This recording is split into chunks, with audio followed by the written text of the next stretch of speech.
We've all heard the phrase, as we get older, it seems like time speeds up. Things start going a little faster. And it's very factual because what happens is as we start going through life, we start going more on autopilot. And the reason that things don't feel new and exciting and things go along faster is because we're not doing anything that's a new experience. We're not learning anything. We're getting stuck in the groove, stuck in the rut. And it's kind of like life on a highway. So if you're old like me, you've heard the song, Life is a Highway, Tom Cochrane, right? Probably when you're driving down the highway or something like that. And that is literally living on autopilot. I'm going to explain why, and then how we can make some changes to get around these sort of roadblocks and just give yourself a little bit of a boost to get out of that rut. Let's hope this works. So I'm going to ask you something here. Is it going to work? It is not going to work. Okay, that's okay though. So imagine this, you're driving down the highway, listening to Life is a Highway. You got your hands on the 9 and 3 and just cruising down the road, nice open highway, clear sunny day. So ask yourself, are you really in control here? Okay? Or are you in a state of flow? So flow state is when your body is just working on autopilot. Things are in the groove. Everything is just going effortlessly, nice and smooth. So really, you aren't in control because your subconscious has put you on autopilot. Now, the great thing is, you're able to do this thing. The subconscious takes over just fantastically. And this is made of all the cool things you've done throughout your life. Every experience, every coping pattern, every frustration, every little thing you've learned, your subconscious pulls it together to allow you to do these things effortlessly. And when you're in that effortless state, your subconscious really takes over. Now, this is important because when you look at it this way, the only time that you're actually in control is when something bad happens, okay? Or something drastic or a change happens. So if you're driving down the highway, nice clear sunny day, and a deer runs in front of you, that's the only time that you actually have control of the vehicle, okay? Because then at that point in time, you're swerving to get out of the way and you're reacting. Now, even a lot of that is done through autopilot, but it's also a very fast, quick adapting system that your body works through almost instantaneous. It's a fascinating thing that we don't even realize on a day-to-day basis. So it's funny, I'm looking for a picture of a middle-aged guy. I'm like, hey, this guy looks middle-aged. And it's like, frick, he's probably younger than me. That's the problem. So I don't know what that makes me. But by the time you get your middle age, by your mid-30s, your personality is formed at this point in time. It's solidified. Everything that you've done and accumulated up to that point in time has made you who you are. And at that point in time, you become more rigid and more resistant to change.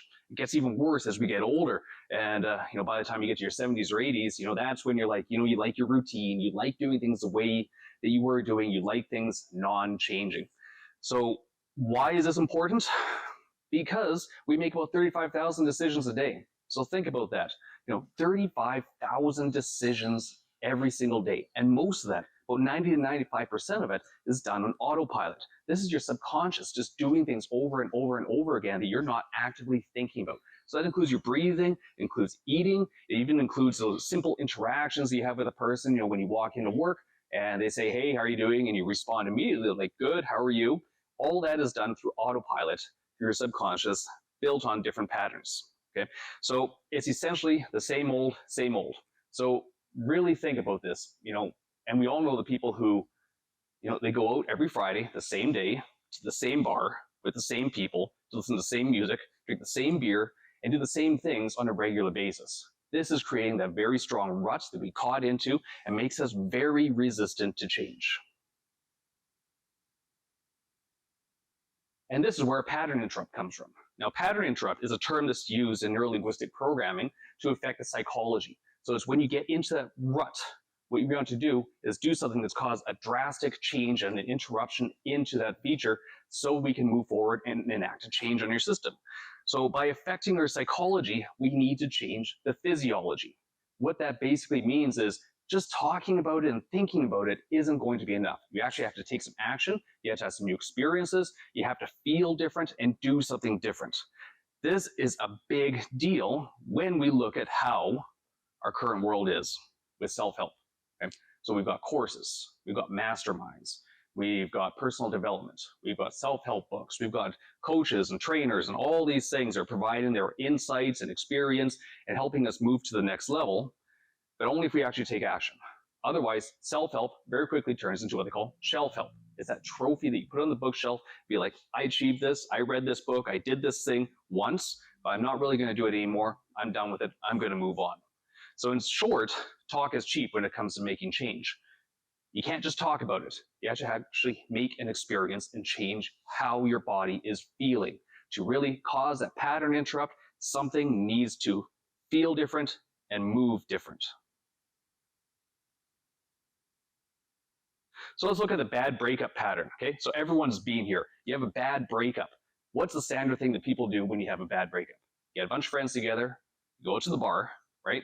You go dance, you have some drinks, you laugh, you cry, you scream, you do all these crazy things. You know, you have maybe a little too much drink, maybe you have one or two mistakes along the way or something like that, right?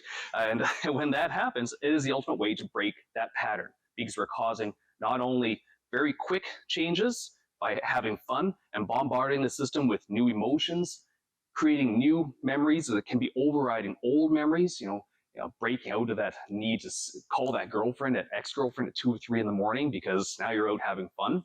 It's creating a massive amount of neurotransmitters in the brain. So the new signals being passed around through the synapses and retraining your system every time you go out and do something. Also causes neuropeptides. These are the responses that come out through different areas like the hypothalamus and the pituitary that have massive change over the system. It's a powerful enactment to create some psychological change. And this needs to be stimulated to get over that bad boyfriend or girlfriend. It also has a lot of hormones coming into play. So we have serotonin, we have dopamine, all these things start flooding into the system, trying to override basically oxytocin, the hormone of love that we desperately want so badly. So if you can break through that and get some new patterns into it, you can move forward and get over that crazy ex-boyfriend or girlfriend. And this also comes with physicality, moving, dancing, just doing whatever it is, other physicality things, whatever it might be, something that's getting your body moving and creating new patterns, new experiences, new sensations, or learning new skills. And it also comes to mindfulness when we start reflecting, start thinking about ourselves and going, okay, these are the things that went wrong. These are the things that can go better, or these are the things we want. So these are all the big things we use when it comes to a pattern interrupt. And this is how we break out of the rut.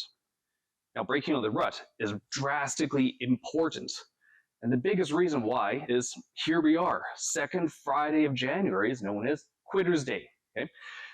There's actually a term for this, Quitter's Day. So ask yourselves, did you make New Year's resolutions? Did you give up already? Okay, there's a very good chance that people have already done it, whether it's quitting smoking, going to the gym, losing weight, being more healthy, whatever that means. There's all these metrics we put into place, but we give up very quickly. And most of us make these resolutions, but we don't have a pattern interrupt. We don't have something that's breaking through and cutting us out of the loop. So this is what I came up with, and I did this for the last 6 months, trying to get over just some of the poor habits I developed over the last, 45 years, essentially. And I stole this a little bit from the old Benjamin Franklin, early to bed, early to rise, makes a man healthy, wealthy, and wise. And I wanted something that was very simple and actionable, because if you look on social media, you'll see like Mark Wahlberg wakes up at 2 in the morning to get his morning routine into place, and he works out at the gym for 3 hours, he prays for 2 hours, and he does all these things. And the same thing with The Rock. The Rock is so determined, he has this routine that takes 5 hours a day. Well, they're lying, first of all. And second of all, that's not even a realistic standard that we come up with. And the more and more personal developments and self-help and meditation and exercise that you start doing in your life, the more you realize you just don't have any more time. And that's a real problem. So I wanted to focus on 30 minutes to create as much positive change as I possibly could. So the first one is being healthy. So hydrate your system and try to get 10 minutes of movement. Now, that could be 10 minutes of yoga, it can be 10 minutes of cardio, it could be 10 minutes of whatever. As long as your body's getting moving, waking up some of those hormones, creating some neurotransmitters, maybe getting some flexibility, cardiovascular, some more strength. It's all those little things that really we want to really hit the physiology of the body. The second is wealthy. Now, this isn't just about money, but that sometimes helps. I like to think of it wealth as a little bit more of knowledge and skill set and things that you can develop and learn in the same instance. So in this case, I wanted to do 10 minutes of nonfiction reading. Now, very specifically nonfiction, because I also want to ground myself. So fiction puts you into kind of a displacement. You go to your fantasy world, it's escapism. We want something that's going to be focusing on learning something right now you can implement at the time. And finally, it is wise. we want to focus on 10 minutes of writing or journaling. Now, that doesn't have to be like Dear Diary. This has to be just something where you're just emptying your thoughts or contemplating and integrating the things you learn on a daily basis. By doing these things, you can have a big effect on your psychology and your physiology and break you out of that loop, and move on towards having a healthier, better life. Now, if you want something that also causes some pretty incredible changes, get a massage. Because massage not only affects your psychology and physiology, because we're affecting neurotransmitters, the hormones of the system, you're affecting everything, even right down to your blood sugar levels when you go for a massage.